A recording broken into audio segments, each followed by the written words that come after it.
Hello, I got your question. You were asking about how do you do these classes and the frequency. The data represent time in minutes spent reading a political blog in a day. Construct a frequency distribution using 5 classes. Okay, and then they ask for other things. Okay, so first thing you got to do is pick out the largest and the smallest value. I believe the largest value in the table is 49 minutes and the smallest is 0. So you want to subtract the largest minus smallest and then divide by the number of classes. If you remember, that's 5. And you get 9.8. And then you're supposed to round that up to 10. So this is the class width is 10. So we're going to start at 0.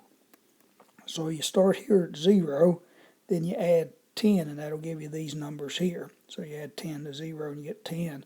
Add 10 to 10 and you get 20, and then you add 10 more, and the next one will be 30.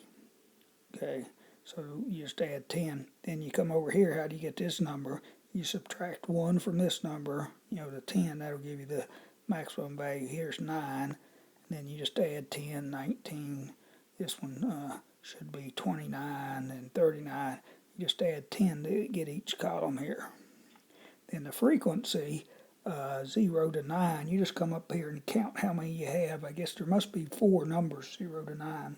So there's 1, 2, 3, 4.